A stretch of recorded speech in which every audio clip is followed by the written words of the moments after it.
Tell me, Lao Shi, what is the meaning of freedom? The 21st century's first great work of political philosophy is Charlie Goes America All Over Everybody's Ass, Season 2, Episode 9 of It's Always Sunny in Philadelphia. The episode begins with a dispute about smoking bans in bars. I work in this bar. I work here. But that's because you have the freedom to choose to work here. Charlie and Dee argue that they shouldn't have to work in a smoke-filled environment, while Mac and Dennis argue that smoking bans are anti-freedom and un-American, prompting Charlie and Dee to leave the bar to join an anti-smoking crusade. Meanwhile, Mac, Dennis, and Frank plot to turn Patty's into the most American bar in all of America. We will open up Patty's as the most American bar in all of America, a place with absolute freedom. Their explicit intention is to create a space with no rules and no restrictions, a place where anything goes. However, it's clear from the ensuing discussion that they have a specific vision of what a no-rules bar would be like, namely, a bar where they, the straight-ish, white men, are in charge, and where hot college co-eds want to go wild and remove their tops, like at Mardi Gras in New Orleans. You've gone wild!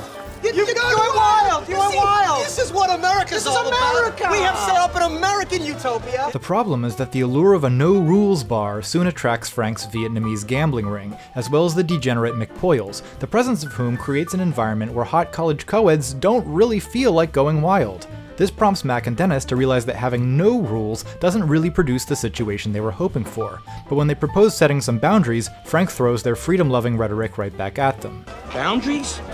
Sounds like it's coming right out of Stalin's mouth. The situation at the bar soon devolves into a nightmare of milky incest, drug addiction, weird Vietnamese music, and the gang all accusing one another of treading on freedom. You are killing our freedom, man! Let me kick down a little thing to you that our founding fathers kicked down to me. It goes, don't tread on me. Dennis and Mac are finally forced to accept defeat, and the episode ends with them reluctantly agreeing to call the cops. I'll call the cops.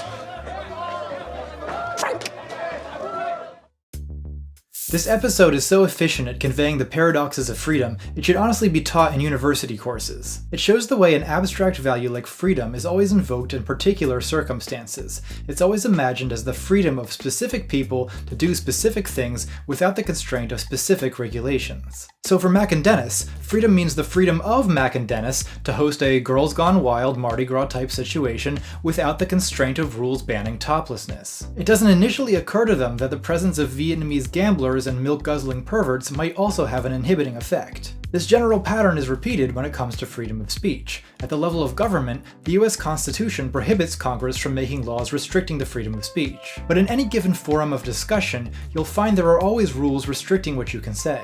Let's take a look at 4chan, much celebrated as a den of total anarchy. Rules? Wait, but I thought 4chan loved freedom. I thought it was the most American image board in all of America. Well, thank God there's still Newgrounds. Hold on, racism is not allowed on 4chan, except on B.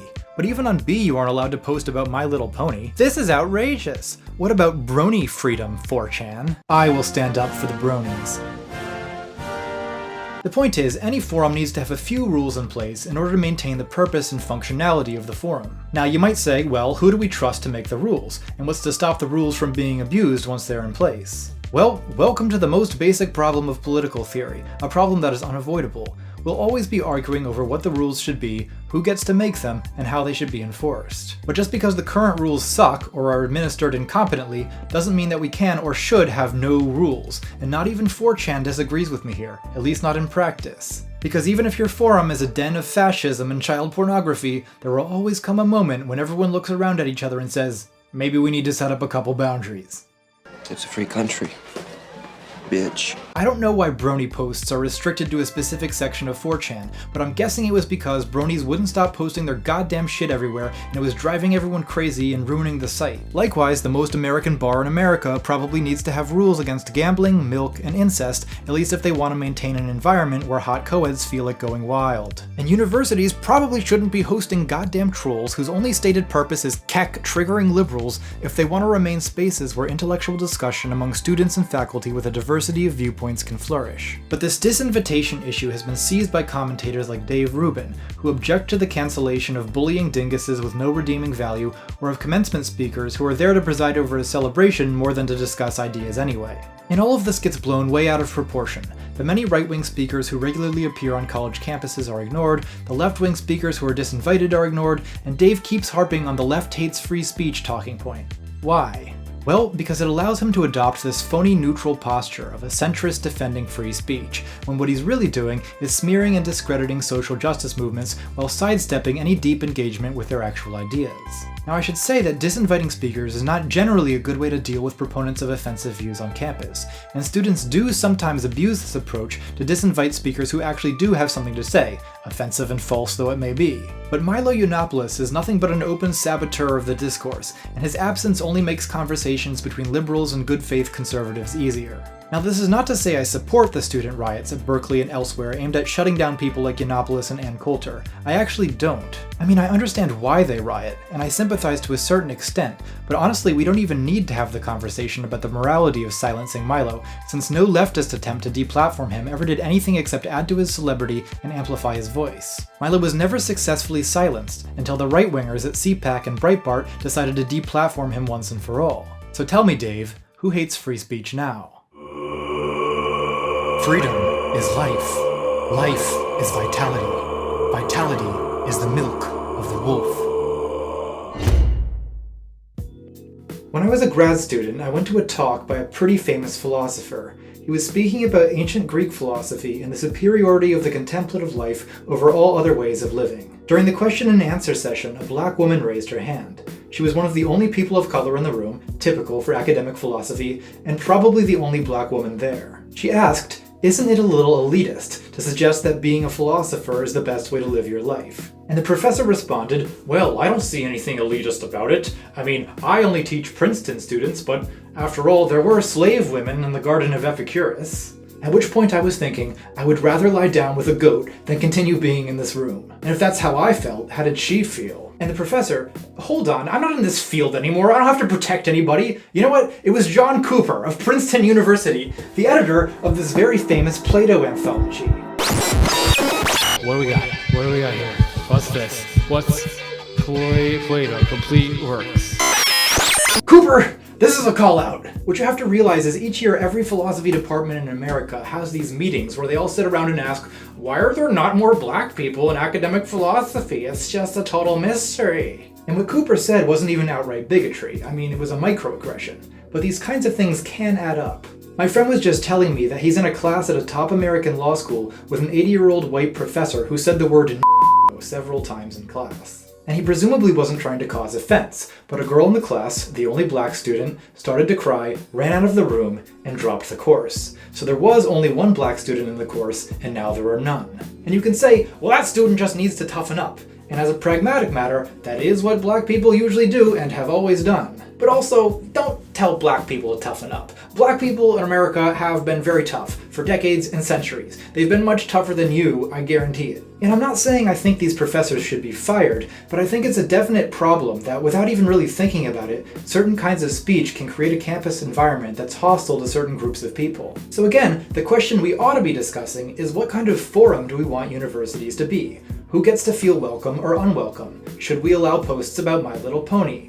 Does hosting speeches by outright bigots foster or detract from the kind of environment we want to create? These are legitimate questions. Questions we should all be discussing instead of the fake question, does the left hate free speech? Because what's up for discussion are not constitutional rights, but the norms of conduct for a particular forum. And no one with a mature understanding of the issue would say that there should just be no rules, man. That is the position of a 16-year-old white kid who's angry that he can't say the N-word, or that he can't post brony shit on B. The ether is the light, but not all light reveals. Sometimes truth dwells in darkness.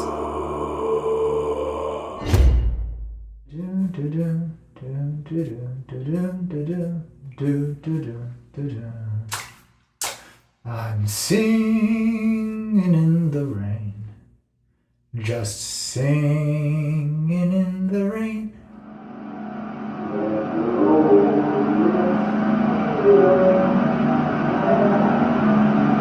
Never in my lifetime have I seen a bigger tantrum thrown over something so small as trigger warnings. The practice of adding warnings to media containing potentially triggering content originates in online communities of feminists and rape survivors. Effectively, it's a courtesy measure, akin to warning readers that pictures in an article may not be safe for work. Trigger warnings are apparently now sometimes used in universities, though I have to say I was a university student and then a professor until 2016, and I never once encountered a goddamn trigger warning. But for some reason, a few journalists and a lot of classical liberal YouTubers have decided that trigger warnings are a major threat to our most fundamental freedoms, and a lot of their audience has apparently believed them without really thinking about it or looking into it at all. Oh, and safe spaces too. Let's not forget about safe spaces. From the way classical liberals talk, you'd think a safe space is a fortified area designed to permanently protect sniveling, terrified wrecks of human beings from ever encountering an idea they disagree with. In fact, the term safe space originates in LGBT communities and designates a business, a bar, a forum, or any other venue where homophobia isn't tolerated.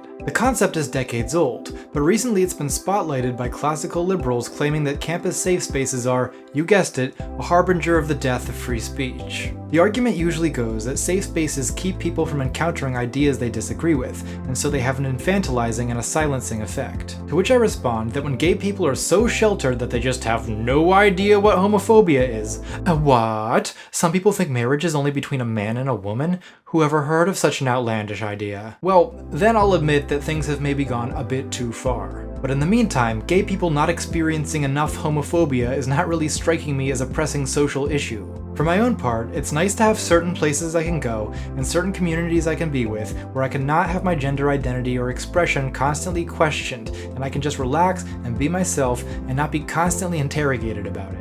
But it's not like having safe spaces means that I've just never heard the idea that there are only two genders. What? Like, we all have this idea imposed on us every day of our goddamn lives. The fact that I want a 2-second break from it is not silencing or infantilizing. Remember Hitchens' defense of ideas that need special protection?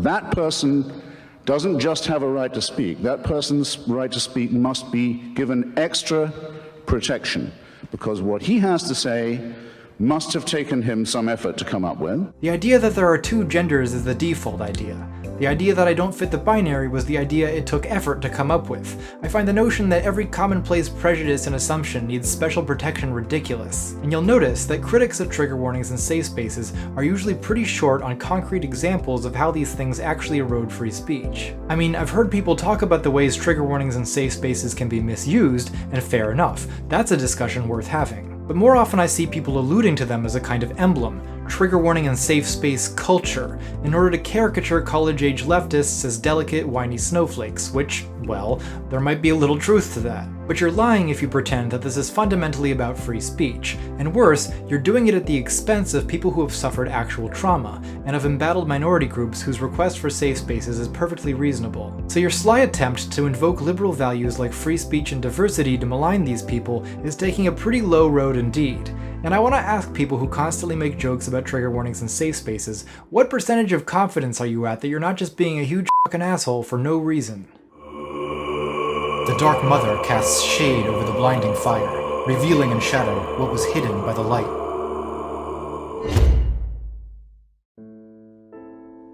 Dave, I know I'm throwing a lot of criticism at you, and that sucks for you because being criticized sucks. Personally, I hate criticism. It's trash.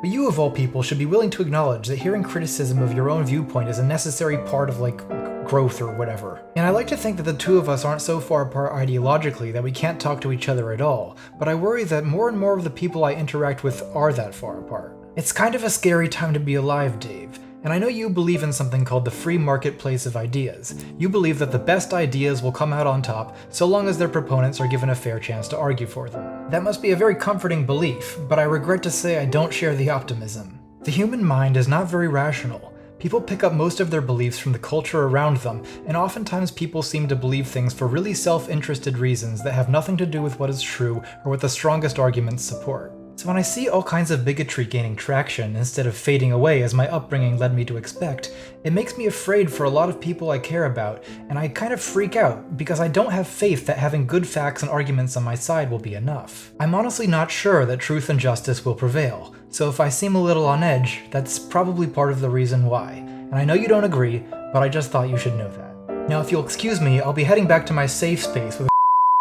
a big fat which I'm going to shove deep inside of my. But first, I like to take a big juicy and I like to just kind of and just it up and down. And then I like to take my big and I like to just and just it all over the goddamn place until I'm raw all over. And then I like to and I like the sound that it makes, and I like especially when this is where I like it. This is what feels good to me.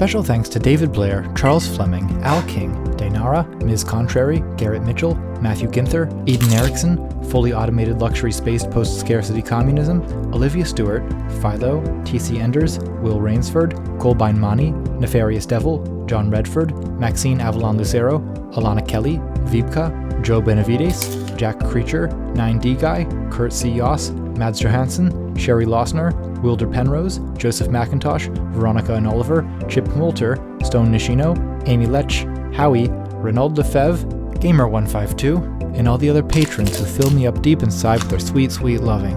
Also, I just made an Instagram. Follow me on Instagram.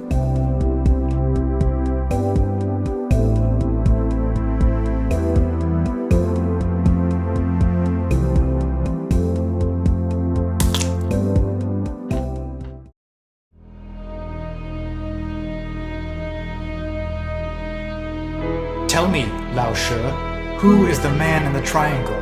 Who is the triangle man?